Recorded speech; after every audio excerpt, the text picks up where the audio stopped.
Earlier this year, author Joe Benevento released his novel, My Perfect Wife, Her Perfect Son, a reflection on the Holy Family through the eyes of Saint Joseph before the halo.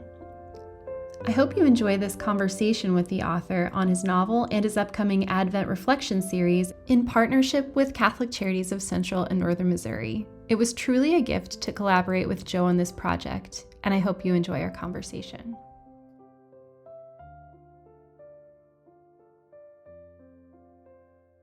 Yeah, so I just been, I've written numerous books of poetry and novels. I had done 3 mystery novels that had kind of had a Catholic time, but I thought I was pretty much done with that after the 3rd one, and I was thinking about a possibility for a new novel. One of the things I thought about initially was just trying to cover Jesus's years that nobody knows anything about. Just from when he's after they get back from Egypt up through to his ministry. The only thing we have, of course, is that one thing when he's 12 years old and he stays in the temple. So I just thought that would be interesting. And I was musing about that and putting notes about what that might include. But then one night it just hit me that, maybe it would be interesting from St. Joseph's perspective. And maybe that would be something that I was naive at the time. I didn't know how much had already been written about St. Joseph. I mean, there are just, once I started looking, there are just so many books out there, which is interesting since no little is known for certain about him. And yet there are full-length books all about what St. Joseph must have been like or was like, as if they were nonfiction. But since I was going to overtly do fiction, I wasn't, worried about that. But initially, I'll confess that I thought that it would be kind of comic. As the first couple of chapters are maybe more comic than the rest, just what would a real person do? Would it be enough just to have a dream? Not even, Mary's visit from the angel Gabriel is not characterized as a dream. It's like he really just appears to her in her waking hours, and that's one thing. But a dream, people just again have this too easy notion that, well, it's in the Bible, that other Joseph, he had dreams and he helped Egypt out, and so he had a dream and an angel came. Of course he was good to go, but how could a real person really have that be enough to believe in the miracle of a virgin birth? So my first chapter has him, actually we're told at first he didn't believe it, and I'm thinking Mary must have been the one to tell him, so she mustn't have been showing yet. So she must have come to him with excitement. This angel came to me, and he must have at first not believed it. And I have him continue to not believe it for the first couple of chapters until various things happen that get him more on board. But then I thought it would be further comic, but also troublesome to add the Catholic belief that she remains a virgin, and also that she remains sinless for her entire life. I actually just looked that up recently, and that became Pope Pius made a statement about that in the 20th century, that yes, I'm going to affirm this, that she was sinless throughout her whole life. So those are all Catholic beliefs. And I thought, let's go with the Catholic beliefs and just see where they would take us. How can we imagine that St. Joseph would have navigated this as the one person in that trio who was born with original sin, who was a regular guy, who was asked to believe in one incredible thing. First, the incredibleness of the virgin birth, and then the incredible, Protestants don't believe she needed to remain a virgin. Why do we? And if that's the version I'm going to write about, how difficult would that have been? And so from there, it was just, the first third of the book was pretty much just a natural thing of thinking about him being a real person and having to deal with all that. And then the other thing I could come back to was my original idea. What was Christ's life like from ages, from after being a baby until his ministry, and how did it involve Mary and Joseph and their evolving sense of trying to figure out how do we best, raise this child, and then this man. Wedding Feast of Cana, he says, my time hasn't come yet. So he's 11, he's 17, he's 27, everybody just thinks he's a regular guy, and yet there are hints that there's supposed to be more to this, and remembrances of things that were said in the temple, etc. And so it's just a fun thing to think about. And so that there was a novel, and I just followed it along, thinking about things like would Jesus have a crush? Would Jesus, what was the role of John the Baptist? I had a lot of fun with John the Baptist. A couple of people on Amazon said he was their favorite character. Yeah, fishing. I thought there'd be a lot of fishing. My son is a fishing nut, and I got him started on that. So I just thought Joseph and Jesus would like to go fishing together, and so it just was really fun to write. And I was thinking, I don't know if there'll be an audience for this book, but I'm really enjoying, and of course the other thing, I'm a Joseph. Joseph's a very important Catholic saint. He's especially important to Italian Americans. And my father's name was Joseph. My son's name is Joseph. So that was an added feeling of connection to Saint Joseph. Yeah, I had two questions I wanted to hear you muse on. You've already touched on one, but what was your experience writing about a father who was imperfect with a perfect wife and a perfect son, having your own, family dynamics and experiences that you've lived? Yeah, it does become a book about, trying to, what's the best way to raise your son, and then how would your wife maybe be supportive of that, but also in some ways not agree with it. And that, Carol and I have had a pretty good run with, it's one of the reasons why we've had a happy marriage, is that, we have fairly similar views, but we certainly have had differences. It's inevitable. You're a parent, Mm-hmm. So that helps certainly in thinking about how two people could both be good people, but have real differences of opinion on what's the right thing for the child. And in the book, Mary more has this notion, he's the son of God. He can't do things like ordinary boys, especially regarding, say, if he got a crush on some girl, as innocent as it might be. And Joseph is more like, he's a person, so Joseph is more leaning towards the human side of things, and that's what he knows and that's what he understands. He and Jesus learned carpentry and other craftsman things together. In my case, all my kids have become writers, so there was that influence pretty indirectly. Didn't push them towards that, but they all saw what a lot of fun I was having, I think, teaching writing and being a writer. So they all are one kind of writer or another. So certainly, yeah, I think it's much easier for a parent and for a father. I've been a very present father, luckily, with the schedule of being a teacher. I was never a 9 to 5. And even with all the writing I did, I just fit that in as I could. Carol would say, okay, it's the summer, but still, you can have 3 hours in your office and then get back here and help out, And so I would take that as, yeah, I'll get something done in those 3 hours, and I'll come back home and be with the kids, and do the stuff we want to do, and someone trying to be a good father would do. And I had to imagine that Joseph was the same way. Catholic Charities of Central and Northern Missouri provides care and creates hope for the vulnerable, regardless of faith, culture, or situation, across 38 counties in the Diocese of Jefferson City. We do this through 5 different programs: counseling, community services, health and nutrition services, family immigration services, and refugee resettlement. You can learn more about Catholic Charities on our website at cccnmo.diojeffcity.org. Your support of this podcast and your purchase of a copy of My Perfect Wife, Her Perfect Son can further our mission to serve those in need. Now back to the podcast.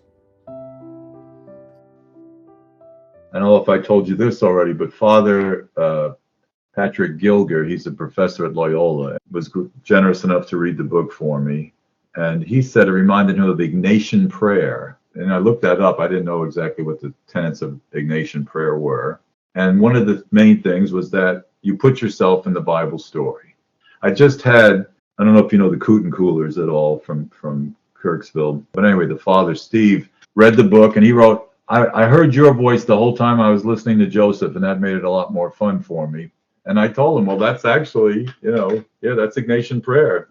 I pretty much am, thinking of myself as Joseph, and not saintly, but that I would have the same befuddlement, the same grumpiness, the same, like, what am I being asked to do now, And so that really helped.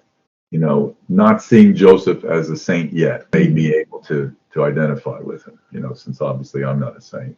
You led me right into the second point I wanted to cover, which is the gift of creative imagining, and that tie that, some Catholics or some people of faith are aware of, Lectio Divina, that incorporating yourself into Scripture, even that meditative reading and rereading and just kind of examining and creatively imagining. I think for some people, that is how they read scripture inherently.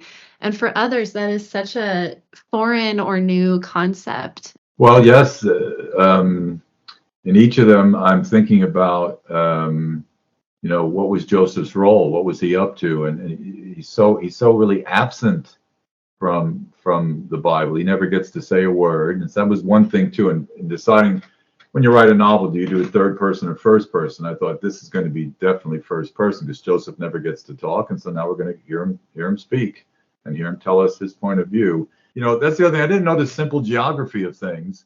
That Nazareth and Bethlehem are far apart, especially for travel that day. Where Elizabeth lived is fairly close to Bethlehem. So they made that trip. It was pretty much the same trip, and they had to do it all over again. And I think Joseph had to go back and forth because he wouldn't let Mary travel by herself, especially when she was a woman and pregnant. So I was just thinking, what are all the places that we don't hear anything about Joseph, but that he must have been part of?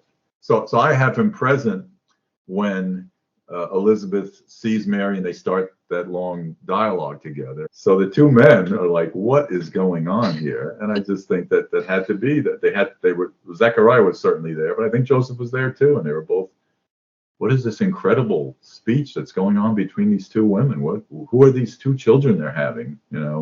As I reread the Gospels and took each part along the way, I thought, where does Joseph fit in here? Because we hear very little about him. Well, that's why I'm also excited for folks to encounter these Advent reflections, because it really calls you as a reader, as a listener, to bring yourself into that story. So, there are some prompting questions within these reflections. There are interesting tidbits to think about, learn about, reflect on you haven't heard before. But I enjoyed the opportunity, and I'm excited for others to have it, to insert themselves into the nativity, into the travel, into the birth. And I just really applaud that. I'm excited for others to experience that too.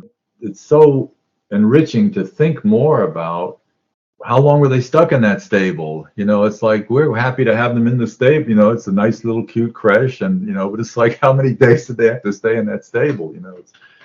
Be a real person and imagine yourself what it would have been like day after day in a stable. So I hope that in my book, the innkeepers, once the Romans are out, they take them in and let them stay with them. And actually, as in my book also, they stay for an extended period before the three wise men show up, and Joseph is going to help the guy with some, since he's a craftsman, he does some odd jobs to cover his keep. But the people are very, very generous towards them. I was really happy. A fellow writer and artist who read the book, he said, I never thought before about opportunities for hospitality in that scene. So I was just so happy to read, how you imagine that the innkeepers were nice to them.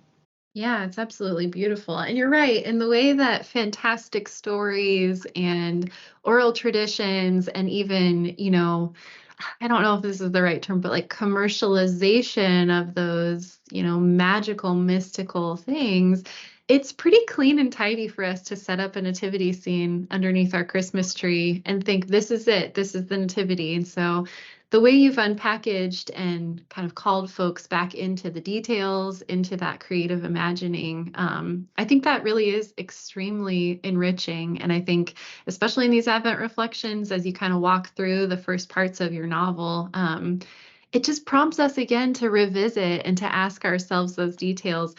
I have 3 small children.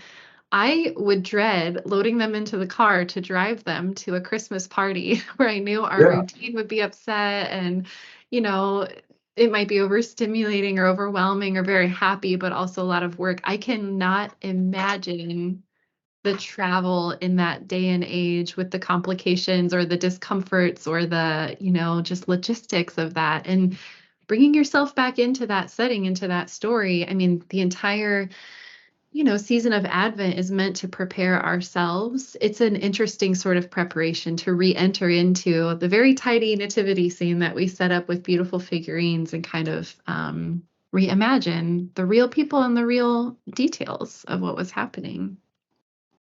Yes, and I just really feel, blessed that I somehow found my way to writing about that and learning about it and thinking about it. when I was having a little trouble finding a publisher, I kept thinking, no, Kate thinks this is great, so it's got to be, it's got to be publishable. So that really helped. So, can you talk a little bit about your decision to donate the royalties of this book to Catholic Charities, kind of what led you to that, and how you're embarking upon that partnership? Well, as I was writing it, it's like, what will be the audience for this book? Will it do well? None of my novels have ever, been bestsellers. But I thought, what if this book really took off? It would seem like somehow not quite right to get rich from a book that's about the Holy Family and that's about love, and maybe I should donate part of the proceeds to some charity. Even if this book's made some money, we don't really need it. So there's other people who do need it. And I looked at various charities. At first, I was interested in a big national charity, but then, when I interacted with them, I didn't get a good feeling from it. In fact, they then finally just said, no, we don't really think that would be a good idea. So I thought, why not a local charity? And let's see if they'll be more receptive. And then, of course, you folks were immediately very receptive. I've really been super active now in trying to get people to read the book. But it's nice to be released from that notion that people think, oh, you just want to make some more money. Don't you have enough money? It's like, what's wrong? You're always pushing your books on us. This way, I thought, I'm not making any money, so I'm released from that. So I can, try to get the word out about this book as much as possible and not feel guilty about it. So that was part of it too. I really would just like more people to read the book.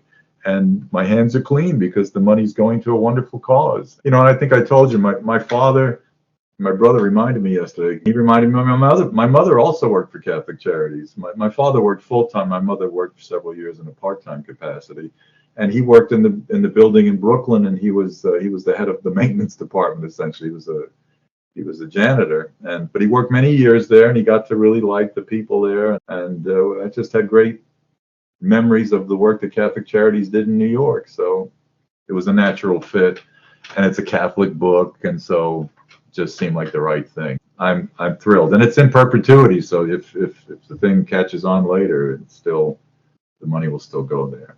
But yeah, I'm thrilled about it. I really think it's about the best thing I've ever written. I really think that in some ways it was inspired, whether by the Holy Spirit, whether by my connection to St. Joseph. Well, I could say on my end of things here at Catholic Charities, we're extremely excited. And when I received your email with the proposal to donate the royalties of this book to Catholic Charities, I just thought, what a holy gift we have that someone in this diocese who has an incredible skill. You've retired from a very fruitful career at Truman State University recently, and we're looking for a way to give back. And I thought, this is such a unique and beautiful gift that someone can use the skills and talents they have to benefit others across our diocese and in their own community through the social services work that Catholic Charities does. So it's a very vulnerable community facing mission we have here. So I know that the royalties of this book will go into programs and services that actionably help others. You just brought us your own gifts and skills and this beautiful work that you've produced. And I thought it was such a spirit-led chain of events that connected the dots here for your novel to really serve others, for us to get to build this beautiful relationship with you. And then you agreed to write these Advent reflections to bring other folks into your novel, into your creative thinking and into your work, but also, into that preparation for Christmas alongside Catholic Charities. Well, I was delighted that you invited me to do that. I had a lot of fun writing them. And the other thing, too, I'm just looking for something to do, and this has given me something to do. I retired, and so I'm not grading papers or going to meetings or doing the things that normally kept me busy and that I had to balance with my family life. I always balanced it really well. That's almost the problem, because a lot of people, they're so overwhelmed and they finally, now I have time to do all these other things. I was already doing everything I wanted to do. The other thing too is I grew up working class. I'm not highbrow. I somehow got a PhD. I never planned on doing that. I just kind of fell into it, and it's all just very natural to me. And like I said, I never had that much trouble managing it all. And so when I suddenly had so much less to do, I had to find something to do. And I can't think of anything better to do than what I've been doing the last several weeks with these reflections and also trying to get more people aware of the book.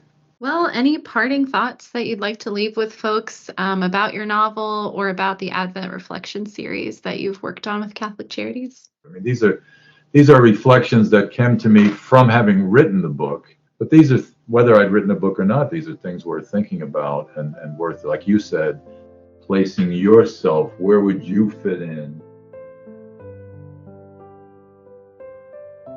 Thank you for joining us for a conversation with author Joseph Benevento on his novel, My Perfect Wife, Her Perfect Son, and his upcoming Advent Reflection series with Catholic Charities of Central and Northern Missouri. To sign up to receive these Advent Reflections in your inbox, visit cccnmo.diogefcity.org/advent. Cover artwork for our Advent Reflection Series podcast episodes includes the sculpture A Quiet Moment by artist Timothy P. Schmaltz. Background music is licensed through Adobe Stock. To learn more about the work of Catholic Charities of Central and Northern Missouri, visit us online at cccnmo.diogefcity.org or follow us on social media at cccnmo.